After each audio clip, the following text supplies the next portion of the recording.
नुकताच राज्य सरकारने एक शासन आदेश जारी केलेला आहे आणि आपल्या सर्व योजनांच्यासाठी 270 कोटी रुपये हे आता हे सरकार पुढच्या 2 महिन्यात खर्च करणार आहे। खरं म्हणजे ही शासकीय योजनांची विशेष प्रसिद्धी मोहीम आहे असं दिसत नाही, तर उलट ही निवडणुकीची प्रसिद्धी मोहीम आहे असं म्हटलं तर वावगं ठरणार नाही।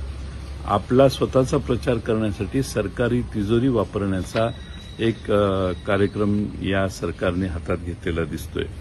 निवडणुकीच्या निकालाचा अंदाज आल्यामुळे सत्ताधारी पक्ष आता प्रचंड खटाटोपात आहे आणि येनकेन मार्गाने स्वतःची प्रसिद्धी करून जनतेच्या समोर राहण्याचं काम हे सरकार करतंय।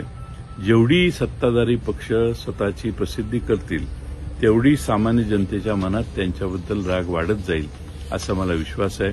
आज राज्याची परिस्थिती काय आहे, रस्त्याची एकीकडे चाळण झालेली आहे, नवे रस्ते जे बांधले यांनी त्याला भेगा गेलेल्या आहेत, एसटी महामंडळाचे बसेसची अवस्था बिकट झालेली आहे, शेतकऱ्यांना वेगवेगळ्या अडचणींना सामोरं जावं लागत आहे, पीक विम्याचे नवे प्रश्न तयार झालेले आहेत, पीएचडीचे विद्यार्थी या राज्यात आंदोलन करतायत आणि हे सगळं करत असताना राज्यावर 8 लाखापर्यंत कर्जाचा बोजा गेला आहे। तरीही सरकार 270 कोटी रुपये हे फक्त आणि फक्त पुढच्या 1.5-2 महिन्यात प्रसिद्धीसाठी वापरणार आहे।